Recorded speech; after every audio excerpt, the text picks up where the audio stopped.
وعدنا على الموعد عزيز الرجل، أهلا وسهلا فيك. نتابع إذن فقرتنا الآن، هي فقرة في كل مرة إن شاء الله نتعرفوا من خلالها على برنامج جديد تشاهدونه على شاشة الدي ام تي في. إذن اليوم اخترنا أن يكونوا معنا فريق برنامج راب اب جاونا للاستوديو احمد احلام وصبحي. اهلا وسهلا، مساء النور. رح بلش مع مين؟ صبحي. اوكي.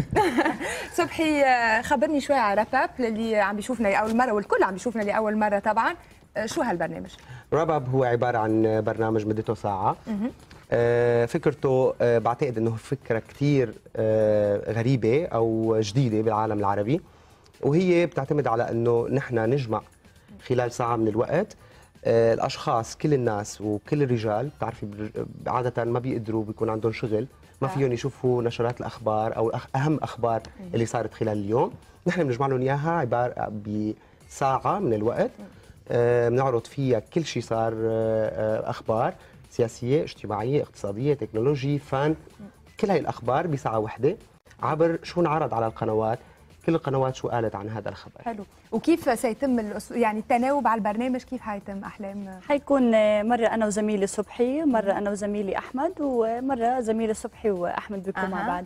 وبرنامجنا مش بس بيختص في اكثر من فقره، يعني في مثلا فقرات فنيه، اجتماعيه، اقتصاديه، سياسيه وفن. فبيتناولها الخبر، بيكون يعني في ابديتس كثير بيكون للخبر يعني يوميا. احمد، كان بدك تقول شيء؟ انا هذا اللي بدي احكيه، انه هو البرنامج كثير فيه ريسيرش، ولازم نحكي كل شيء ابديت صار اليوم. فاحنا وكمان في زميلنا لنا البروديوسر راني، بنوجه له التحيه، مقسمين كل واحد بيشتغل شيء. انت شو بتعمل مثلا؟ انا السوشيال ميديا. ليش هل تتم يعني كل واحد شخصيته وثقافته وميولاته يمكن هو هيك تقريبا؟ يعني مثلا عندك صبحي واحلام اكثر شيء بالفن. اوكي. انا بالسوشيال ميديا داخل، زميلنا راني سياسي واقتصاد. يعني لان الشيء اللي بيفهم فيه الواحد بيعرف من وين المصدر يجيبه. صحيح. حتى صح. تكون في مصداقيه بالموضوع. طبيعي. فانا كوني دائما على السوشيال ميديا، فبتلاقيني دائما ملاحق اوباما، الشيخ محمد، ليدي غاغا، نانسي عجرم، شو عملوا تويتس او هاي الاشياء، غير اخبارهم الفنيه اللي هن يعني عندك نانسي عجرم مثلا اليوم. ما بدي اقول لك اليوم صار شيء. لا، هو ما بيصير شيء. يعني مثلا عندك ليدي غاغا مثلا اليوم حطت تويت على الفيسبوك تويتر انه خلصت من تجهيزات حفلتها، فخلال ساعه واحده بس اجا حوالي شيء 3000 كومنتس بالاضافه للشير واللايكس. فهذا دائما ابديت، فبنضلنا احنا نلحقهم نشوف قد ايه العدد بده يوصل.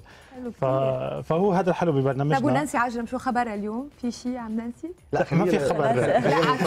لا بدي شيء سكوب لنا. بدنا الناس اليوم تتابع البروجرام. طب شيء صغير لنا انه عم نعمل لكم دعايه للبروجرام ولا؟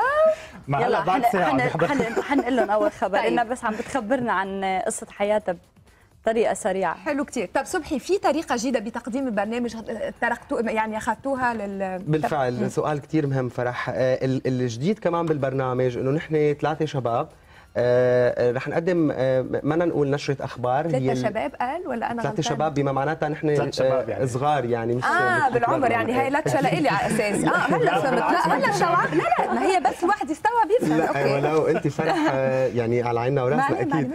بس نحن الشكل العام تبع البروجرام رح يكون مش ستريك، مش تقليدي مثل نشرة الأخبار التقليدية. رح نكون نحن على طبيعتنا، رح ناخذ الخبر ممكن نعلق عليه، نحكي، نمزح.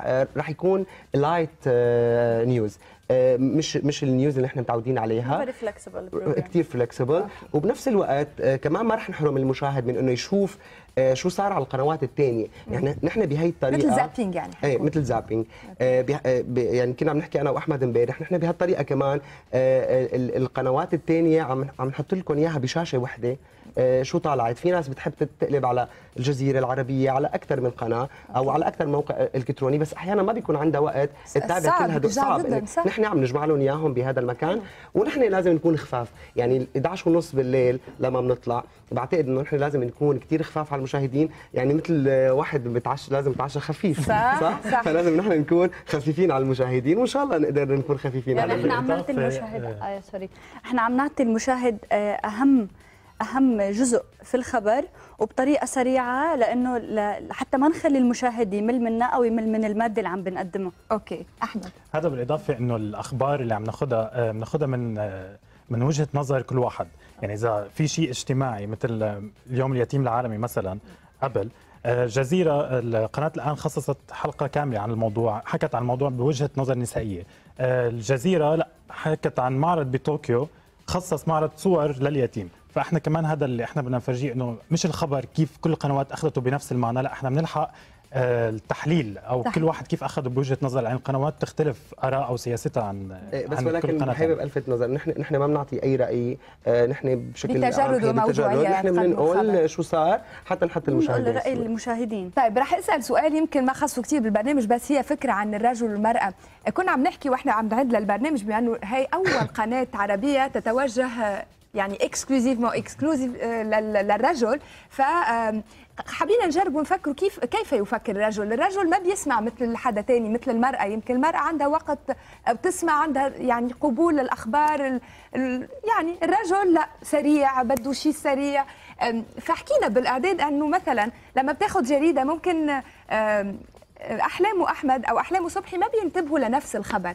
أنتم بالإعداد لحلقاتكم مخلين أنه مثلا أحلام تختار شغلات غير يعني الاهتمام الأساسي، بس كأنثى كمرأة تختار هي الأشياء اللي تلفتها كامرأة. وهل انتبهتوا لهالشيء أنه كل واحد يعني عنده أشياء تلفته من الأخبار؟ لو نفس الجريدة تمسكوها مش نفس الأخبار حتطلعوها من هالجريدة، مش نفس الأخبار ومش نفس صياغة الخبر من عنده. يعني دائما أحلام لما كانت تعد البرنامج تفوت ديتيلز اكثر، لان كونها هي امراه بتشوف بتعرف انه المراه بتحب ديتيلز اكثر، فبنرجع بنقول لا احلام لازم تكون اسرع شوي. لان الرجل ما بحب يعني انه في فيديو مثلا على اليوتيوب اخذ اكثر اليوم مثلا نسبه مشاهده، ما بنحكي شو هو الفيديو، يعني بنحكي انه اليوم في فيديو مثلا شغله صارت بالفوتبول مثل رونالدو مؤخرا الشيء اللي صار، ما بنحكي ديتيلز شو صار، يعني ما بنخلي الرجل يزهق لانه هو ما بحب يسمع، بحب يشوف، فخليه يشوف. فاحنا انه مثلا اليوم رونالدو صار في مشكله اليوم بالملعب، خلينا نشوف الفيديو شو صار. لان احنا كمان برنامجنا احنا ما بنقول، احنا بنقول قالوا مش احنا قلنا. وهي هذا يمكن لتخلصوا من كل ريسك انه الخبر ما يكون مزبوط ولا لا. لان في صعوبه ايضا في انه مثلا انتم اللي فهمتوا انه مش فقط الوسائل الكلاسيكيه للاخبار، فما الوسائل الجديده اللي مش ممكن ما ننتبه لها مثل الفيسبوك وهيك. الفيسبوك كثير يعني اخبار مغلوطه.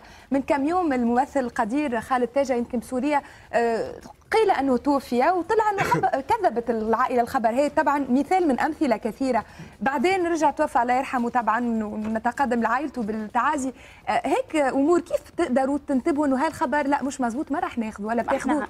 عم نرجع للوكالات وللوسائل الاعلاميه مثل التلفزيون، عم نرجع مثلا وكاله إيلاف. بحكي عن لك شيء فرح، دائما بهيك موضوع فيسبوك ولا بلوكس ولا هدول الاشياء انت ما فيكي تحكمي اذا كان الخبر، انت مثلك مثل المشاهد بالاخير، انه نحن عم ننقل معلومات ما ورد عن هالمصدر. لا معلومات، يعني اليوم انت لما انا بدي اقول انه لحقوها اليوم على خبر لليدي جاجا كذا الف، اوكي انا اخذها كذا الف لساعه اعداد البرنامج، اوكي مزبوط. انا ما عم بقدم معلومه عم بتبناها. بلس انه نحن لما بتاخذي خبر اكيد في ريسيرش من اكثر من مصدر، في وكالات موثوقه، وكالات اللي بتاخذ منها القنوات العالميه ووسائل الاعلام بشكل عام، فاكيد نحن حريصين انه الخبر اللي كثير شاكين بصحته مش رح ننزله بنشرتنا. وعم تنتبهوا للفرق بين مكان ومكان، من وين يجيبوا الخبر، انه نفس الخبر ممكن ياخذ غير يعني اكيد تركيز على شيء ثاني يمكن.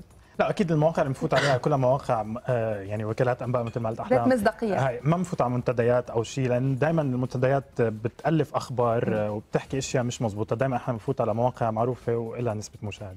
حلو كثير. طيب خلينا نذكر بالموعد اللي عم يشاهدنا ويتحمس كثير، وصراحه انا تحمست بدي احضر في حلقه الليله، صح؟ اي ساعه؟ 11:30. 11:30. ومين رح يقدمها؟ انا وصبحي. انت احمد اليوم اجازه؟ اليوم اجازه. اليوم ضيف. اليوم انا واحلام، بكره انا واحمد، وبعدين احمد واحلام. طب اعطي لنا شيء خبر هيك، انه خبر صغير ولا شيء صغير. فرح ما بدنا تحرقين نفسنا. اوكي في عندنا اخبار كثيره. اوكي انا بدي اوعد المشاهدين كلهم انه اليوم رح نكون بحلقه كثير حلوه، ببرنامج كثير جديد من نوعه، وفي مجموعه كثير كبيره من الاخبار رح تشوفوها معنا بحلقه اليوم. اوكي، بتصور قال كل شيء، تشجعتوا تحمستوا رح تحضروا حلقه راب اب على شاشه دي ام تي في. اشكر احمد، احلام وصبحي موفقين، وفعلا رح نحضر الحلقات وهيك كل شيء ضاع علينا من اخبار نرجع نشوفه بالليل على رواق. تحضرينا هلا بعد ساعه والله رح احضر ايه مع ميزه مع شيء هيك اكل، الاكل خفيف يعني. اوكي، فاكل خفيف لأن الأخبار خفيفة. الستارتر وانت الكل اللي اوكي اوكي، كثير منيح. بشكركم على حضوركم معنا، وان شاء الله تكون حلقه موفقه وحلقاتكم كلها. ومن بين الاخبار طبعا هالايام في ابو ظبي عالم الكتاب والمعرض الكتاب في دورته 22 بعيدا عن الاساليب الالكترونيه